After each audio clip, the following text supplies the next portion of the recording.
दोस्तों नमस्कार, आप देख रहे हैं सत्य हुंकार। मैं आपके साथ सत्यपाल। हरियाणा की 10 लोकसभा सीटों में फरीदाबाद की लोकसभा सीट अहम क्यों है? क्यों पूरे देश की निगाहें फरीदाबाद की सीट पर टिकी होती है? हरियाणा की राजनीति में फरीदाबाद लोकसभा सीट की हार जीत के मायने क्या हैं? ये समझने के लिए वीडियो को पूरा देखिए। वीडियो अच्छा लगे तो जनहित में इसे शेयर जरूर कीजिए। 2019 के आम चुनावों में पूरे देश में सबसे ज्यादा मतांतर से जीतने वाले भारत सरकार के राज्य मंत्री, फरीदाबाद लोकसभा के सांसद कृष्णपाल गुर्जर न कि हरियाणा की राजनीति में बल्कि देश की राजनीति में अहम भूमिका रखते हैं। पार्षद से लेकर राज्य मंत्री तक का सफर चुनौतीपूर्ण तो रहा ही है, बल्कि उनके राजनीतिक कौशल के साथ साथ सामाजिक पकड़ को भी परिभाषित करता है। हर बार की तरह भले ही टिकट कटने, कद घटने या बढ़ने की चर्चा हो रही हो, लेकिन ये सब कहना आसान हो सकता है, होना बहुत मुश्किल लगता है। वैसे तो राजनीति में सब कुछ संभव है। अगर उमा से लेकर जोशी हो या आडवाणी का राजनीतिक जीवन शून्य हो सकता है, तो फरीदाबाद के सांसद का तो सवाल ही छोटा है। खैर, मान लेते हैं आज की परिस्थितियों में यदि 2024 का आम चुनाव फरीदाबाद से गुर्जर बनाम दलाल होता है तो क्या समीकरण बन सकते हैं? देश में सबसे ज्यादा मतांतर यानी 6 लाख से ज्यादा वोटों के अंतर से जीतने वाले गुर्जर को दलाल हरा पाएंगे? देश में नरेंद्र मोदी को हराने के लिए समूचा विपक्ष एकजुट हो रहा है। करीब 360 सीटों पर पक्ष बनाम विपक्ष हो सकता है। भाजपा के लिए खतरे की घंटी बज रही है। ये माना जा रहा है कि पूरे भारत में 360 से ज्यादा सीटों पर जब 1 by 1 की फाइटिंग होगी तो ये निश्चित रूप से भाजपा के लिए खतरा पैदा कर सकती है। भारत के लोकतांत्रिक इतिहास में सबसे कड़ा मुकाबला होने की तैयारी चल रही है, लेकिन अधिकतर लोगों का मानना है कि आएंगे तो मोदी ही। कहा भी गया है, पहले भी कहा है, न खाता न बही, जो हमने कहा वही सही। यानी जातिगत आंकड़े, क्षेत्रगत आंकड़े, गठजोड़ गठबंधन के आंकड़े जिससे सरकारें बनती और बिगड़ती हैं, ये सब कोई मायने नहीं रखते। सिर्फ हमारी भावनाएं कि आएंगे तो मोदी ही। उसी प्रकार फरीदाबाद की राजनीति में भले ही जातिगत समीकरण कुछ भी बनता हो, अधिकतर लोगों का मानना है, और अधिकतर उन लोगों का मानना है जो भाजपा कट्टर समर्थक की कैटेगरी में आते हैं, कि जीतेंगे तो गुर्जर ही। क्योंकि जो बड़ा आंकड़ा, जो 6 लाख से बड़ी वोटों का जो मतांतर रहा है, जो डिफरेंस रहा है, वो इस बात को मजबूती देता है।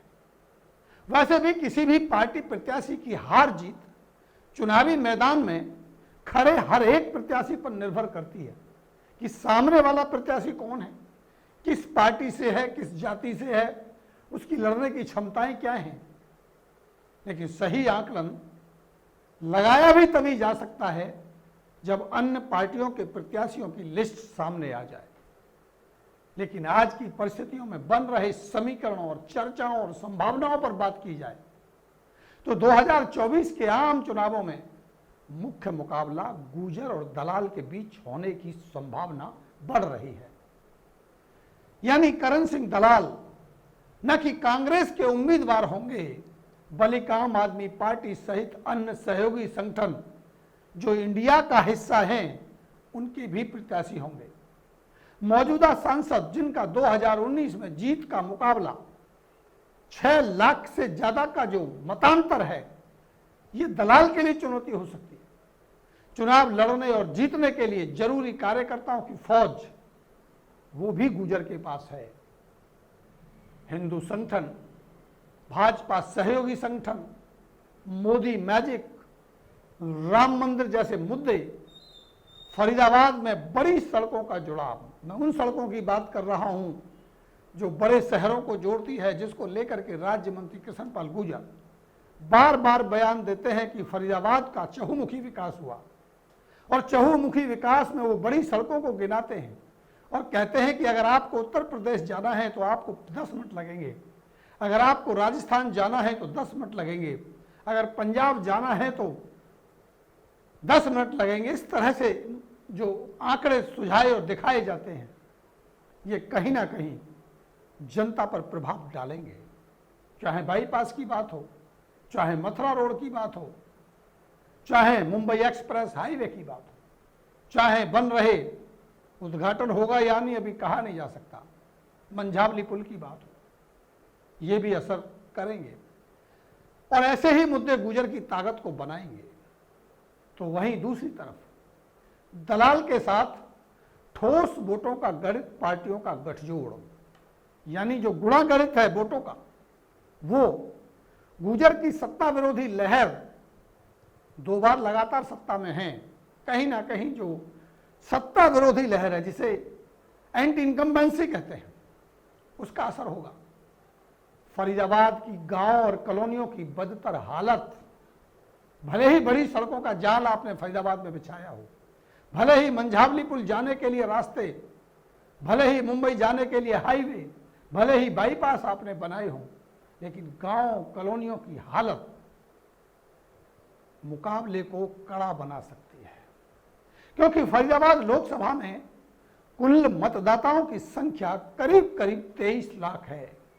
वैसे तो मैं बार बार कहता हूं कि 2011 से जातीय जनगणना या कैसी भी जनगणना देश में हुई नहीं है, लेकिन हर साल जो बोर्ड बनते हैं, जब चुनाव होते हैं, उनके गुणा गणित के हिसाब से लोकसभा फरीदाबाद में अब की बार 2024 में लगभग 23 लाख वोटर होने की संभावना है। और अगर 60% मतदान होता है, जो अमूमन हुआ करता है, तो कुल 14 लाख वोट डाले जाएंगे।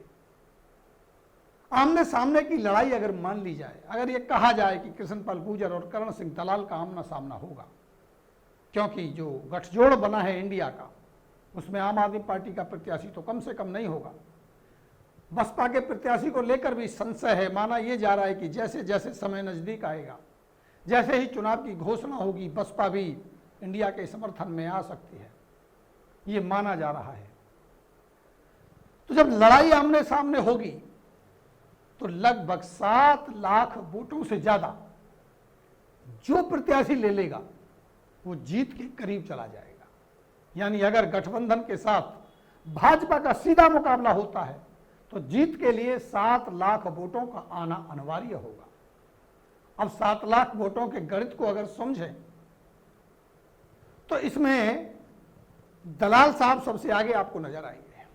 आइए समझते हैं, सबसे पहले बात करते हैं दलाल के साथ गठजोड़ की। तो जाटों की जो कुल तादाद है इन 23 लाख वोटर में, वो है लगभग 3.5 लाख, 3,50,000। मुस्लिमों की तादाद करीब करीब 2,50,000। वहीं गुजरों की तादाद भी लगभग 3,50,000 के आसपास है। वैसे जाटों से गुजर कम माने जाते हैं, लेकिन बात केवल जाटों की और मुस्लिमों की करें और दोनों को मिला दिया जाए तो कुल 6 लाख का आंकड़ा पार हो जाता है।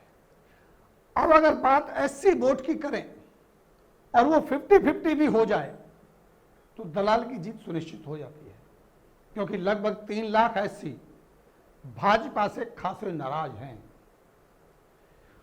और एससी भी अधिकतर वोट कांग्रेस के फेवर में करने की संभावना बढ़ती है।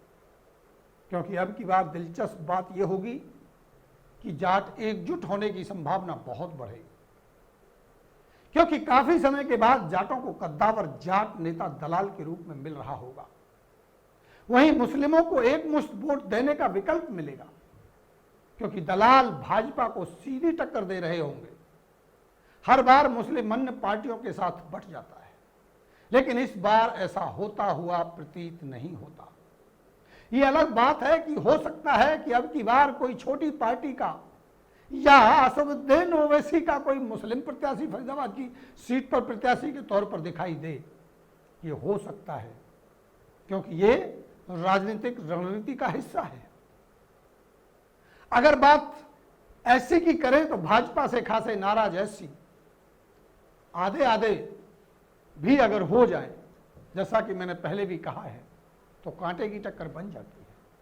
और अगर पीडीए का फॉर्मूला जो अखिलेश यादव ने भी बोला है वो अगर यहां लागू हुआ या उसे विपक्ष सामने रख पाया, इस पे काम कर पाया, तो मुश्किलें और बढ़ सकती हैं। यानी जो 6 लाख की जीत थी वो 2 लाख की हार में बदलते देर नहीं लगेगी। मैं किस पीडीए की बात कर रहा हूं? मैं बात कर रहा हूं पिछड़े, दलित और अल्पसंख्यक। अगर पिछड़े, दलित और अल्पसंख्यक वाला फॉर्मूला विपक्ष जनता के बीच में पहुंचा पाता है और लोगों को समझा पाता है तो मुश्किल बढ़ सकती है। रही बात अन्य जातियों की, क्योंकि इन आंकड़ों के बाद आप कहेंगे, चर्चा का विषय बनेगा कि गुजर 100% गुजर को नहीं जा सकते, तो जाट भी 100% जाट को नहीं जा सकते। अगर जाट वोट गुजर को कटेगा तो गुजर वोट जाट को भी कटेगा। नाराजगियां हर जगह है। अगर बनिया ज्यादा इधर जाएगा तो ब्राह्मण भी कहीं जाएगा। इसलिए बाकी सारी जातियों को एक तरफ रख दिया जाए और केवल जाट और मुस्लिम को जोड़ दिया जाए तो भी तो 6 लाख का आंकड़ा पार होता है। और साथ साथ पीढ़ी गणित के आधार पर अगर एससी वोटों की को 50-50 करके भी जोड़ दिया जाए तो भी दलाल कड़ी टक्कर देते हुए दिखाई देते हैं। इसलिए गंभीरता से कहा जा सकता है कि अब की बार गुजर के लिए रास्ता आसान नहीं है। संभावनाओं और अनुमानों के मुताबिक अगर दलाल कांग्रेस के प्रत्याशी रहे, जिसके कयास लगाए जा रहे हैं, तो समीकरण बदल जाएंगे। भले ही 2019 में जीत 6 लाख से ज्यादा हुई हो, मोदी का मैजिक भी मुकाबले 2019 के कम हुआ है। सत्ता विरोधी लहर बढ़ रही है और हिंदुत्व का एजेंडा भी कमजोर हो रहा है। इस बात को नकारा नहीं जा सकता। भले ही ये बात, ये आंकड़े, ये दिया गया विचार कुछ भक्तों के लिए मुश्किल हो सकता है या उन्हें मानना नहीं मानने की उनकी अपनी अतिशयोक्ति हो सकती है, लेकिन सच्चाई को नकारा नहीं जा सकता। अब ये अलग बात है कि फरीदाबाद लोकसभा में कांग्रेस का प्रत्याशी कौन होगा, भाजपा का प्रत्याशी कौन होगा, क्योंकि सवाल ये भी है कि कट सकता है टिकट, मिल सकता है टिकट, ये अलग कहानियां हैं। ये जो हमने आंकड़ा पूरा का पूरा अनुमान के आधार पर आपके सामने रखा है, ये उन परिस्थितियों में है जो परिस्थिति बनती हुई नजर आ रही है।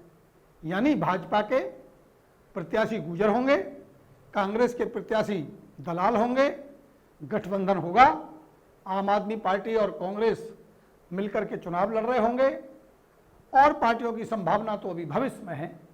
इस आधार पर दिया गया ये आंकड़ा है जो फरीदाबाद में कांटे की टक्कर को बनाता हुआ दिखता है। अब समय रहते क्या स्थितियां और परिस्थितियां बदलेंगी, इस पर नजर बनाए रखेंगे।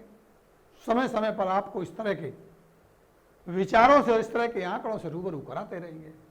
लेकिन शर्त वही है कि आपको वीडियो शेयर करना है ताकि ये वीडियो उन राजनीतिक पंडितों तक चला जाए जो हार जीत की चर्चा करते रहते हैं।